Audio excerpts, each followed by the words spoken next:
The FBI is often described as the most advanced law enforcement organization in the world, known for tracking some of the most dangerous offenders. So when a young girl is taken right in front of her family, the question quickly becomes, who would abduct a 10-year-old child in broad daylight? What kind of person is capable of something so twisted? A former victim soon becomes the key to identifying the abductor. The moment she sees his face, she recognizes him instantly. Oh my God, that's him. That's him. With that, the FBI launches a full-scale search. Their focus is clear: bring the child back alive. Around 3:30 a.m., 20-year-old medical student Michanne Matson leaves a friend's house and starts the short drive home. For her, nights like this are rare. Between studying to become an orthopedic surgeon and working part-time, her life allows very little downtime. Becoming a doctor had always been her dream, her main purpose. As she nears her neighborhood, something catches her attention.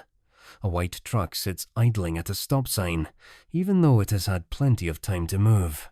Its stillness feels wrong, and the sight of it sends a chill up her spine. She continues driving for a few more blocks before turning into the parking lot of her apartment complex. The truck slips in behind her, moving at the same pace. When she glances back, she notices it has come to a stop. A man begins walking toward her. When she looks at him, he appears to be in his early 20s, ordinary enough that she gives him a polite smile as he approaches. He asks if she knows Jeff, the son of one of the security guards who works in the complex. She tells him no and turns away, picking up her pace toward the entrance. She gets about 15 or 20 feet from the outer door when she hears quick footsteps closing in behind her. A sudden sense of danger hits her. The man grabs her and presses an 8-inch knife to her throat. He warns her that if she makes a sound, he will kill her. Then he forces her back toward the parking lot. After a few steps, he pulls out a pair of handcuffs and orders her to put them on. In that moment, she decides to act confused, pretending she doesn't know how to fasten them. He manages to get one cuff around her wrist before dragging her toward his truck. While he pushes her forward, her purse keeps slipping off her shoulder. Each time, he impatiently lifts it and puts it back in place. That small gesture tells her everything he isn't trying to steal from her. His goal is something far darker. She realizes he intends to kill her. As fear rises, time seems to slow.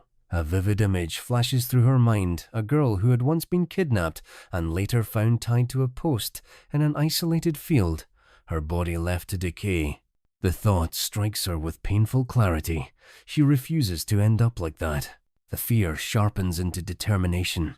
If she were going to die, she wanted it to happen right there, in that parking lot, where her family could find her and know what happened. That thought becomes the anchor that steadies her for what comes next. Michanne fights with everything she has, but she can't break free. He clamps a gloved hand over her mouth, and she screams into it, biting down as hard as she can. She knows she has only a moment to choose her next move. Her eyes sweep the parking lot. Some of the cars are newer, and newer cars often have sensitive alarms. If she can hit one hard enough, it might go off. As he forces her forward, she kicks every car they pass, pushing off the metal any way she can, trying to set off an alarm and draw attention. She makes a split-second decision. Losing fingers doesn't matter if it means surviving. She reaches up, grabs the blade of the knife with her hand, and drags it down, pushing against him with all the strength she has left. Blood pours from her hand, but the sudden resistance gives her a moment to fight back. Desperate, she lets her body drop completely, going limp. With one cuff still locked around her wrist, he drags her across the asphalt, but now she's screaming, kicking, and making as much noise as she can. The struggle becomes too much for him. He finally stops. He yanks her purse away and threatens her, telling her to run back to the building and warning he'll kill her if she looks back. Then he bolts to his truck and speeds out of the parking lot. Panicked and bleeding, Michanne runs to a neighbor's apartment and calls 911. Kansas City. Missouri police officer Jason Cranble is the first to arrive. She still has one handcuff on her wrist, and her arm is visibly swollen from being dragged. Shaken and terrified, she tells officers everything she remembers. She explains that the truck was an older white pickup, though she isn't sure of the make. Still, the description is enough for responding units to begin searching the area for a matching vehicle. Officers issue an alert for the truck and begin knocking on doors, hoping a neighbor heard or saw something, but no one can offer useful information. The apartment complex has no security cameras, leaving investigators with almost nothing to work with. The forensic team removes the handcuff from Michanne's wrist and bags it as evidence. It's the only physical item they have to examine. She had described it as black and lined with something soft, and she remembered her attacker wearing gloves. But there's a problem. This particular cuff can't be processed for prints or DNA. It offers no forensic value. Detectives send the case to the Kansas City Sex Crimes Unit, but the limited details don't match any known offenders. That means the attacker is still somewhere in the city, armed, violent, and in possession of all of Michanne's personal information. Fear settles in quickly. She has no idea who he is, where he might be, or what he plans to do next. Her identification, address, and personal details were all inside her stolen purse. The possibility that he might return weighs heavily on her. Her fear is justified. The man who attacked her isn't finished, and the FBI will soon be pulled into a frantic effort to stop him before he targets someone else. Agents feel the urgency. They know they need to find him fast before another person is hurt. The 12th of October 1999, 10 days have passed since the assault on medical student Michanne Matson. Police are certain a dangerous predator is roaming free, but he has managed to hide his tracks well. She can't bring herself to return to her apartment complex. Instead, she moves in with a friend. Sleep becomes nearly impossible, and even attending class feels overwhelming. She understands how close she came to losing her life. Survival came only because she fought with everything she had. The attacker begins thinking about his next target. He wants something easy, something accessible, and the thought leads him to a child. 6 miles from Michanne's apartment, in Kansas City's Armdale neighborhood, one 1-year-old Penny and one 0-year-old Pamela Butler are playing in their front yard. Their one 6-year-old sister, Cassie, keeps watch over them. "I have to go feed the baby. I'll be right back," she tells them.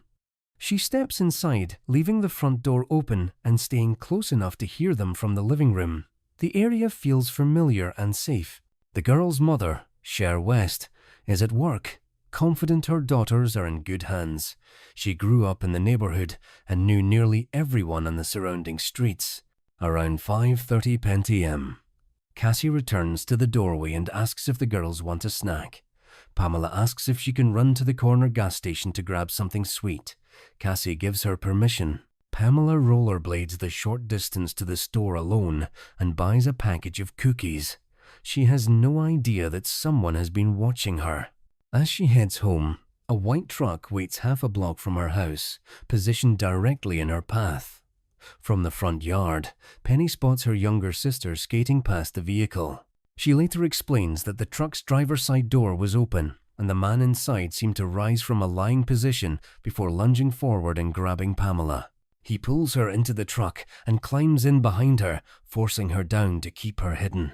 Penny's scream shatters the quiet. "Cassie, somebody took Pammy!" Cassie rushes out of the house with the baby in her arms, panicked and confused. She sees the truck pulling away and tries to stop it, desperate to reach her sister before the vehicle disappears. Cassie sees the truck speeding away with her sister inside. She runs into the street, the baby still in her arms, as the vehicle whips around the corner. The front bumper comes so close it nearly hits her. In that brief moment, she can clearly see Pamela inside, struggling, trying to push herself up while the man forces her down with both hands. What terrifies Cassie most is the man's expression. He looks calm, controlled, as if he knows exactly what he's doing. She chases after the truck, screaming that someone has taken her little sister. A few houses down, a neighbor is talking with a friend when he hears the frantic shouting. "Help! Somebody help!" He jumps into his vehicle, starts the engine, and races after the white pickup. He catches sight of it several blocks away. The truck is being driven wildly, swerving through traffic, accelerating to dangerous speeds, perhaps 70 or 80 miles per hour during busy rush hour. The driver seems aware he's being followed and does everything he can to escape. The neighbor pushes his car as fast as he dares. When he manages to pull up beside the truck, he grabs a notepad and pen he happens to have with him and writes down the license plate number. Suddenly, the abductor jerks his truck onto an off-ramp, weaving through cars and nearly causing a major collision. The neighbor has to slam on his brakes to avoid crashing. He watches helplessly as the truck disappears around a corner and out of sight. Pamela is gone. Back at the house, Cassie calls her mother, barely able to speak through the panic. Cher West is stunned. Her mind goes blank. She cannot understand why anyone would take her child, or what kind of person would do such a thing. She rushes home as fast as she can, arriving just as Kansas police officers pull up to begin the investigation. Detective Vince Davenport, recently promoted but already experienced with kidnapping cases, realizes immediately that this situation is different. The moment officers arrive, they can feel the fear and urgency in the voices and faces of the witnesses. Something about this abduction is far more alarming than most. Detectives begin with difficult but necessary questions for Cher. She and Pamela's father are separated, and though it's obvious he wasn't the driver, investigators must consider every possibility, including whether he might have had someone else take Pamela. Most kidnapping cases involve someone the child knows, so detectives must rule out family first. They then press Pamela's sisters for every detail they can recall. Penny explains that the truck looked like a Ford F-150 and that the man inside had dark hair. It isn't much, but it's a start. The urgency is overwhelming. 3 out of 4 abducted children are killed within 3 to 6 hours. Time is already slipping away. Then, investigators get an unexpected stroke of luck. The neighbor who chased the abductor calls 911 with the license plate number, Missouri 177 CE2. It's a rare advantage. In a situation where the odds of recovering a child safely are low, having a plate number gives detectives a fighting chance. They know this could be the key to getting Pamela back alive. Records show the truck is registered to a construction company in Missouri. But there's a problem. There's no contact name, and the business is already closed for the day. Detectives can't wait until morning. They discuss breaking in if necessary, determined to look through files, desks, anything that might reveal who was driving that truck. Officers race to the construction office, hoping for a name that will lead them to the kidnapper. At the same time, another terrifying thought hangs over the investigation. What if the man has already crossed state lines with Pamela? He could be driving anywhere in the country. With no time to waste, police reach out to the only agency capable of tracking violent offenders nationwide, the FBI. Special Agent Dirk Tarpley is brought into the investigation. Whenever a child goes missing, the FBI becomes involved automatically, but this case carries an added urgency. If the child is taken across state lines, it becomes a federal crime, giving the FBI full authority to act. For Special Agent Joanne Madden, the nature of the abduction is deeply disturbing.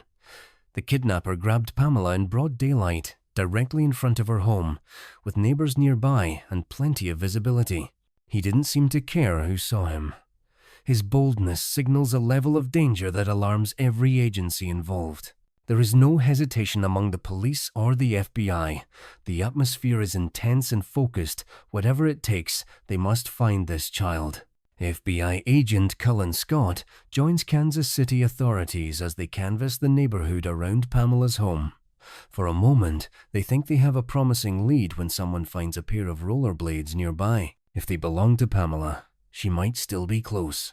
When they show the skates to her family, Cassie confirms they aren't hers. The false hope stings. It deepens their fear because it means there are still no solid clues about where Pamela has been taken or what condition she's in. The rollerblades lead nowhere, and investigators still haven't located the driver of the white truck. Every passing minute puts Pamela in greater danger. Everyone involved understands the stakes. This isn't a typical investigation. It's a race against time to save a 10-year-old girl's life. Just a few hours have passed since Pamela Butler was taken off the street, but for her family and the authorities searching for her, each minute feels like an eternity. The FBI and local authorities move quickly, checking everyone connected to Pamela and her family, including her father.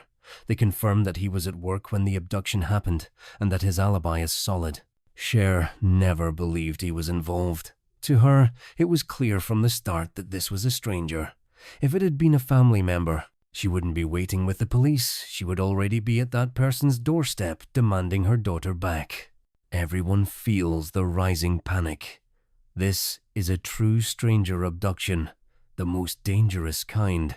Investigators have only one real lead: the neighbor's description of the white truck and the license plate number he managed to write down. Time is slipping away, and with every passing minute, the urgency grows.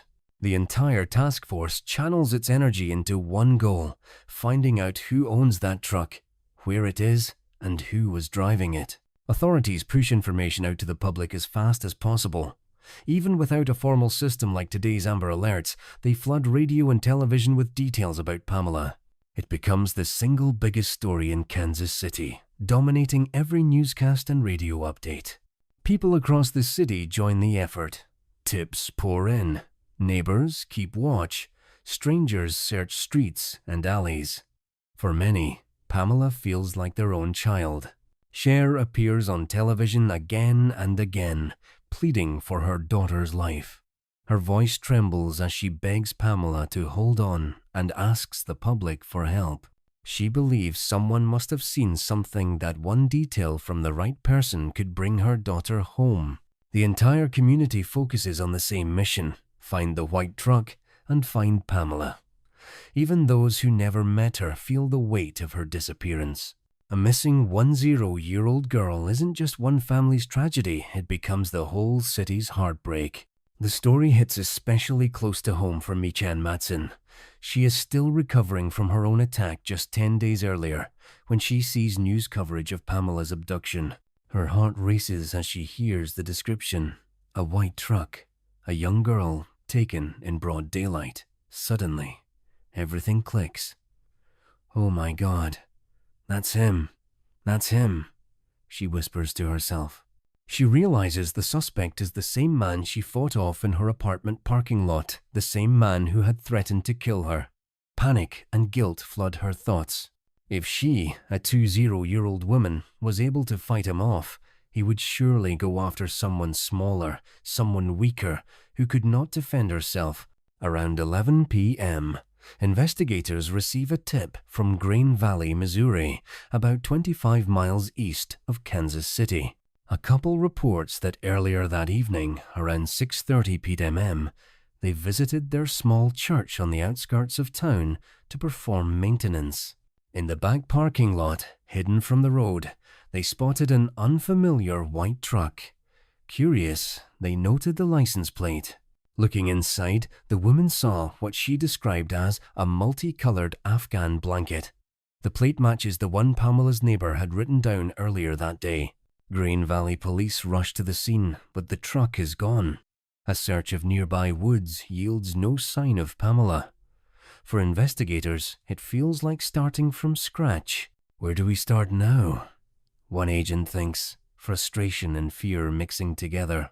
Desperate for leads, authorities continue tracing the Ford F-150 to the registered owner. Early in the morning, they finally locate the construction company owner in nearby Independence, Missouri. Visiting him around 4 a.m., investigators confirm he does not match the suspect's description and has a solid alibi for the evening. However, he admits he owns the truck and reveals that he had loaned it to an employee several weeks earlier. The trail grows colder, but the search for Pamela continues. Authorities quickly focus on Keith Nelson, the employee who had been loaned the white truck. He matches the physical description of Pamela Butler's abductor. A background check reveals a criminal history that includes burglary, obstruction of justice, and assault on a police officer. Nelson has held only temporary jobs with no stable work, though he maintains a girlfriend and family ties. With a prime suspect now identified, the challenge is locating him in time to save Pamela. Investigators move into full manhunt mode. They head to Nelson's mother's house in Kansas City, Missouri, where he frequently stays. Inside, they notice a familiar item. A multicolored Afghan blanket, remarkably similar to the one reported in the truck by the church caretakers. Nelson's mother confirms that her son brought it into the house the night before and then left late. Neighbors provide another crucial detail. They recall seeing Nelson after 10 p.m., scrubbing the white pickup outside his home, repeatedly washing the truck and his hands. Investigators wonder if he was trying to remove evidence of a violent crime. Before they can act further, a dispatch call comes in. The white truck has been spotted just a few blocks from Nelson's mother's house. Officers rush to the location, hoping to find both Nelson and Pamela, but the vehicle is empty. The keys remain inside, but the interior has been meticulously cleaned. Though no blood or obvious signs of a struggle are found, investigators recover a few long hairs beneath the seat that match Pamela's hair color. With every lead, the search grows more urgent yet more difficult. The recovery of the truck had provided a tangible target to track, but now, without it, finding Pamela and Nelson alive becomes an even greater challenge. Now the questions multiply. Was Nelson driving? Was he alone? Where was he heading? Where could he be? It had been 24 hours since 10-year-old Pamela Butler was snatched from her front yard. Authorities had recovered Keith Nelson's truck, but he and Pamela's whereabouts remained unknown. The tension among investigators was almost tangible. Every passing hour felt heavier with uncertainty. They knew who the suspect was, but he was eluding them, managing to stay just out of reach. Pamela's family endured an agonizing wait. Cher West recalls the growing fear as night turned colder, realizing her daughter had no coat and likely hadn't eaten. I just wanted to grab her and hold her. I wanted to make sure she was safe, but I couldn't because I didn't know where she was. Investigators comb through hundreds of tips from the public, clinging to the hope that one lead might finally point them to Pamela. In the early hours of Thursday, October 14th, that hope seemed to surface. A driver called 911 to report a white van speeding down Interstate 70. Inside were two occupants, one matching Nelson's description and an unidentified female. Authorities rushed to intercept the vehicle, hoping it was the abductor, and most importantly, that Pamela was still alive inside. A tense half-hour chase ensued before police forced the van off the road. Cher West watched the drama unfold live on television, her heart pounding with hope. But relief was short-lived. When officers approached the van, neither Keith Nelson nor Pamela was inside. The occupants were fleeing police for an unrelated matter. Once again, the search for Pamela continued, the clock ticking relentlessly. There was still no sign of Nelson and no trace of Pamela. Cher felt herself crash back into despair. Her mind spiraled through every terrifying possibility, what he might have done to her, whether she was hurt, whether she was even alive. There were no answers, no clues, nothing to hold on to. The task force kept sifting through every tip that came in, but one call in particular shook them.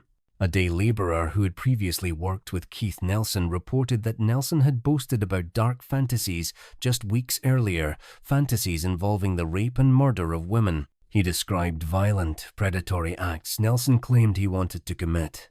Nelson even talked about finding a piece of isolated land where he could assault women and dispose of their bodies without being found. To investigators, this wasn't just disturbing, it confirmed their worst fears.